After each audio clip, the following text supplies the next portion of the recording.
TGIPF meminta para pengurus PSSI bertanggung jawab atas tragedi Kanjuruhan dan bahkan meminta mundur. Apakah semudah itu merombak kepengurusan PSSI? Apa yang harus dilakukan untuk mereformasi federasi yang menaungi sepak bola Indonesia? Kami akan membahasnya bersama Akmal Marhali, anggota tim gabungan independen pencari fakta yang sudah hadir di studio. Selamat sore, Bang Akmal. Selamat sore, Dep. Selamat sore. Kita juga sudah bergabung bersama kami peneliti hukum olahraga Eko Nur Kristianto atau yang lebih dikenal dengan Eko Maung dan Komite Eksekutif PSSI periode 2015-2019 Gusti Randa. Selamat sore Bang Eko dan Pak Gusti Randa. Selamat sore. Selamat sore. Pak Eko, suara saya sudah terdengar? Oke, siap. Kita mulai diskusinya, pemirsa. Saya pertama ke Bang Akmal. Bang Akmal, rekomendasi dari TGIPF jelas bahwa harus ada yang bertanggung jawab, memperhatikan asas moral, begitu ya. Betul. Nah, khususnya di tubuh PSSI, sebenarnya seperti apa yang didorong oleh TGIPF? Ya, ini kan problemnya memang benar. Kasus ini gas air mata menjadi penyebab utamanya terhadap meninggalnya 132 orang di Stadion Kanjuruhan. Tapi titik awal permasalahan itu ada di sepak bola ya. Karena ada pertandingan sepak bola di situ, artinya ada PSSI di situ sebagai pemilik sepak bola di Indonesia, kemudian juga harusnya ya punya peran penting untuk mempertanggungjawabkan ini semua. Tadi dikatakan oleh ketua tim TGIPF bahwa solus populi supreme lex exo, bahwa keselamatan manusia adalah paling utama di situ, dan ini yang menjadi tanggung jawab moral yang harus dikedepankan, bahwa ada 132 orang yang meninggal dunia, maka harus ada yang bertanggung jawab. Nah, sejauh ini dari hasil investigasi tim pencari fakta sering lempar tanggung jawab dengan berbagai dalih dan alasan, entah itu alasannya regulasi, entah itu alasan statuta PSSI, entah juga itu alasannya adalah kontrak-kontrak dan sebagainya, sehingga tidak ada yang bertanggung jawab. Maka kita menyerukan asas moral bahwa semua yang terkait dengan PSSI, baik itu ketua umum dan juga EXO, kita harapkan mengundurkan diri untuk kemudian kita berbenah terhadap sepak bola kita, karena ini adalah soal moral gitu. Moral harus diutamakan karena sepak bola kita harus juga punya empati terhadap korban jiwa yang ada saat ini. Bahkan sampai sebelum kemarin ya, PSSI tidak melakukan apa-apa untuk menyatakan misalnya berbelasungkawa atau memberikan solusi-solusi terhadap apa yang akan dibenahi oleh sepak bola kita. Yang ada adalah langsung to the point bahwa sepak bola atau kick off harus dijalankan lagi tanpa kemudian memperhatikan trauma healing terhadap korban-korban yang ada di lapangan. Oke, baik, saya garis bawahi pengurus PSSI diminta mundur. Pak Gusti Randa, Anda melihatnya seperti apa? Apakah Anda sependapat? Ya, terima kasih. Selamat sore. Kalau dalam konteks judul kita hari ini, setelah TGIPF memberikan rekomendasi kepada Pak Presiden, saya ingin menggarisbawahi itu dulu ya. Kalau masalah mundur nggak mundur itu saya kira hal lain gitu.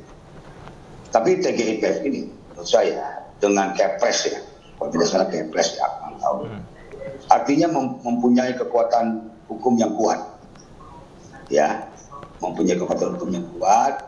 Namun kalau saya membaca rekomendasinya, ya ini ngambang juga TGIPF. Kenapa saya bilang ngambang? Contoh tentang pertanggungjawaban, ya, ada pertanggungjawaban moral. Nah, kenapa? TGIPF kan sudah punya Kepres. Ya, kalau dalam konteks sepak bola tunjuk hidung aja siapa harus bertanggung jawab. PSSI itu kan bukan hanya ketua umum dan exco, apalagi dikatakan pengurus PSSI dan sub-sub PSSI. Sub-sub yang mana? Ya, satu itu tanggung ya. Yang kedua, kenapa TGIPF kok lebih mendominasi persoalan sepak bolanya? Tapi kenapa itu masalah kepolisian yang nembak air mata, berapa sih jumlah personel kepolisian yang menembakkan air mata? Ada berapa orang? Itu nggak disebutkan juga. Lalu bagaimana dengan tentara? Tentara juga ada itu. Bahkan kalau kita melihat Pak Panglima, Pak Kapolri itu langsung menyatakan nama-namanya. Jadi menurut saya TGIPF dengan kekuatan Kepres yang dimiliki masih tanggung ya. Meskipun itu bagus ya, udah bagus. Nah, sekarang pertanyaannya, apakah PSSI harus mundur? Ya. Gini. Kalau mundur persoalannya itu mungkin mudah ya. Tapi tidak menyelesaikan masalah menurut saya. ya harus bertanggung jawab. Nah, bertanggung jawab itu yang kita kejar, bukannya mundur. Karena kenapa? Kalau kita lihat durasi kepemimpinan Iwan Muhammad Iryawan itu sampai tahun 2003. Sebentar lagi, ibaratnya 2002 ini tinggal 2 bulan lagi. Ya, 2023 itu memang ada kongres luar biasa yang disebut Extraordinary Congress dengan satu agenda memilih ketua umum dan jajarannya. Oke. Nah, dalam kesempatan ini saya ingin mengatakan kalau cuma suruh mundur itu namanya orang suruh lepas tanggung jawab. Sementara diminta pertanggungjawabannya. Nah, ini kan in contrario cerita ini. Jadi poin Jadi Anda, maksud Anda seperti apa pertanggung jawabnya? Gini, kalau kita bisa pertanggungjawaban, tentu PSSI diminta pertanggungjawabannya tentang tragedi Kanjuruhan. Saya pertama kali ketika tragedi Kanjuruhan ini, saya katakan, semua regulasi kita ada. Semua regulasi kita ada. Regulasi apa? Tentang safety stadion ada. Ya, tentang apa? Tentang regulasi stadion itu sendiri kita ada. Oke. Kan ini yang tidak ditegakkan. Ya kan? Ini yang diabaikan. Oke. Nah, kalau kita bicara ini diabaikan, berarti kan orang, kita bicara orang nih. Ya, bukan bicara institusinya. Oke. Ya, saya lebih senang sebetulnya, oke, kita melakukan reform terhadap PSSI, reform aja. Orang-orang yang tidak berkompeten, yang tidak paham itu ganti ya. Baik. Tapi jangan gini, ada tikus rumahnya dibakar, jangan. Baik. Federasinya jangan. Tetapi kalau ada orang yang tidak kompeten, ini memang harus tunjukkan itu. Langsung tunjuk saja orangnya siapa, namanya siapa, langsung diminta bertanggung jawab, begitu maksud Anda ya, Pak Gustiranda? Betul. Oke. Misalnya kayak security officer udah ditunjuk namanya, ya. Oke. Panpel sudah ditunjuk namanya. Lalu tunjuk lagi dong. Baik. Siapa yang bertanggung jawab? Baik. Gitu. Baik. Saya kembali ke Bang Akmal. Bang Akmal, langsung tunjuk saja orangnya siapa sebenarnya yang bertanggung jawab. Ya, sebenarnya yang kesimpulan yang disampaikan kepada teman-teman, ada kita 136 halaman. Sebenarnya ada di situ pendahuluan, perencanaan, saat kejadian dan pasca kejadian, semua itu dijelaskan semua. Seperti yang diinginkan Bang Gusdi itu. Tapi permasalahannya adalah kita ini TGIPF bukan lembaga hukum yang kemudian harus mengeksekusi bahwa si A bersalah, si B bersalah, si C bersalah. Kita merekomendasikan untuk masuk ke proses hukum. Sebagai contoh misalnya PSSI dalam hal ini bersalah. Ada sebagai corporate misalnya PSSI itu kena kasus masuk dalam pidana korporasi yang diatur dalam peraturan Mahkamah Agung nomor 13 tahun 2016. Di situ korporasi punya tanggung jawab di situ. Nah, kemudian LIB juga ada masalah korporasi selain masalah orang per orang tentunya nanti, termasuk misalnya polisi. Makanya kemudian Pak Mahfud menyampaikan setelah ini akan mungkin ada tersangka lagi. Gitu kan. Nah, itu adalah kode sebenarnya, tapi kita tidak bisa kemudian menyebut orang per orang karena kita bukan lembaga penegak hukum. Nanti semua itu diserahkan kepada penyidik yang yang akan melakukan itu semua, termasuk supporter gitu kan. Bahkan ada disebutkan di dalam laporan situ orang yang masuk pertama kali memicu, orang yang kemudian melemparkan gas air mata, orang yang membakar mobil polisi, orang yang termasuk melempar barakuda yang membawa pemain Persebaya. Itu semua ada di dalam Artinya laporan. Semua catatan sudah ada, semua data dan fakta ada, sudah direkomendasikan juga apa-apa saja yang harus dilakukan. Betul. Baik, saya ingin ke Pak Eko Maung. Pak Eko, seperti apa menurut Anda sejauh mana negara atau TGIPF ini bisa melakukan intervensi untuk melakukan reformasi di dalam tubuh PSSI yang notabene katanya sudah ada statuta FIFA berlindung di balik statuta FIFA, pemerintah tidak bisa melakukan intervensi. Seperti apa, Pak Eko?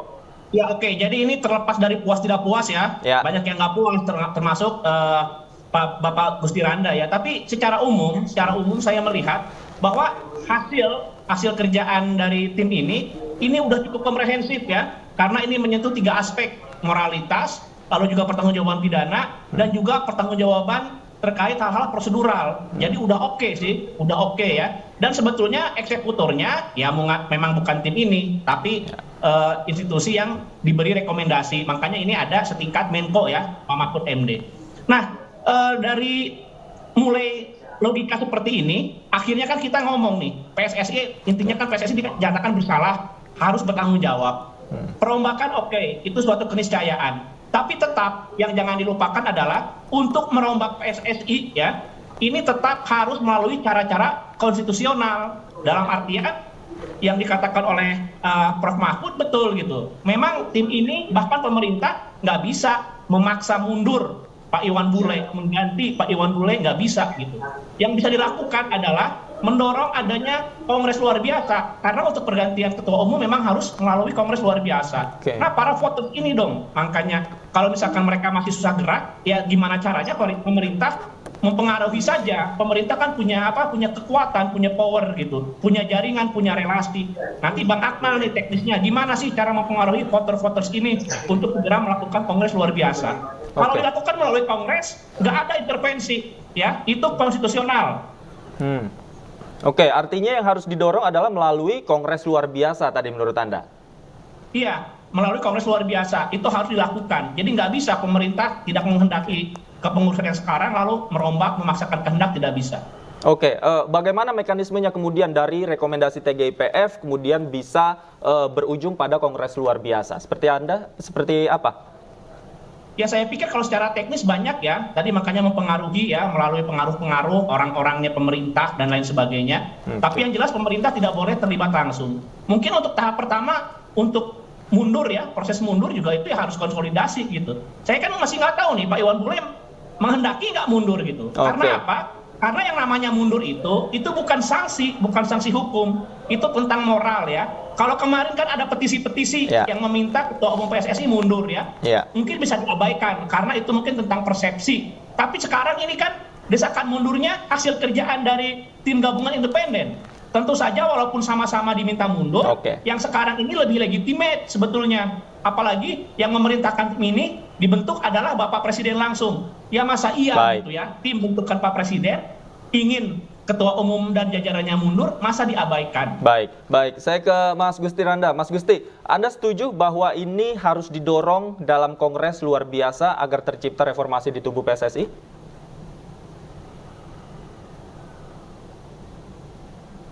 Mas Gusti? Mas Gusti, oke. Sambil menunggu Mas Gusti Randa, saya ke Bang Akmal. Bang Akmal, ini bagaimana kemudian TGIPF bisa mendorong kongres luar biasa untuk melakukan reformasi tubuh PSSI? Apakah itu mungkin? Ya, Pak Jokowi dalam pertemuan kemarin selama 30 menit menekankan bahwa semua kasus yang terkait Kanjuruhan harus diusut tuntas. Itu yang pertama. Yang kedua, tolong hati-hati soal PSSI karena nanti dianggap intervensi. Makanya ketika itu kemudian rekomendasi kita adalah untuk tidak dianggap sebagai intervensi, maka kita menyarankan gitu kan, merekomendasikan untuk mengundurkan diri dan merekomendasikan untuk menggelar kongres luar biasa. Artinya bola saat ini ada di kaki para pemilik suara, para puter dan stakeholder bola. Mereka mau berubah terhadap sepak bola kita atau tidak gitu kan. Nah, ini yang kemudian kita serahkan sepenuhnya kepada mekanisme kongres yang akan mereka siasati bersama. Kita tidak dalam posisi untuk mempengaruhi seperti tadi kata Kang Eko, dan juga tidak dalam posisi untuk untuk menekan sana sini agar kongres bisa digelar. Kenapa? Karena nanti ambigu dianggap kita yang ingin menjadi pejabat di PSSI gitu kan, ingin menggulingkan pengurus PSSI yang sini karena kita ingin punya ambisi ke arah sana. Nah, karena itu makanya kita dianggap independen. Ya kita menyerahkan mekanisme itu kepada pemilik suara sebagainya. Dengan catatan kan di situ di dalam rekomendasi disebutkan kompetisi tidak akan Liga 1, Liga 2, Liga 3 tidak akan mungkin bisa digelar selama rekomendasi yang ditetapkan kepada PSSI tidak dijalankan gitu kan. Nah, ini kan menjadi catatan gitu. Jadi tinggal mau kompetisinya jalan atau tidak nih gitu. Kalau mau jalan maka seluruh perubahan harus dilakukan, termasuk soal regulasi, aturan, termasuk soal kepemimpinan gitu kan. Nah, ini yang menjadi PR yang bolanya ada di para pemilik suara, stakeholder sepak bola kita. Artinya jika memang pemilik suara menginginkan terjadi perubahan di tubuh PSSI, artinya mendorong KLB itu. Betul. Itu kan artinya mau mendorong atau tidak, itu kan terserah pemilik suaranya gitu kan. Nah, itu kan misalnya Bang Akmal, kalau nggak didorong-dorong, nggak diberi pengaruh gitu ya, bukan pengaruh secara langsung gitu, enggak. Ya setting saja, kan pemerintah juga banyak sumber daya gitu. Kalau nggak disuruh-suruh nggak akan. Ingat Pak Iwan Bule itu menang telak ya. Artinya para voters ini masih loyal sama Pak Iwan Bule gitu. Nah, itu nanti yang mendorong-dorong itu Kang Eko gitu kan. Nah, sebagai stakeholder bola selama ini teman-teman semua mereka yang mendorong. Kalau TGIPF yang mendorong, nanti dikhawatirkan itu bagian dari intervensi, itu aja gitu. Itu yang diwanti-wanti, jangan sampai kemudian dianggap seperti itu. Senjata itu yang akan digunakan dan akan menjadi kontraproduktif nantinya gitu. Baik, kita dorong ke kongres luar biasa. Kita masih akan melanjutkan diskusi kita sore hari ini. Jangan kemana-mana, pemirsa, kami masih akan kembali usai jeda berikut. Tetaplah di Anya Sore.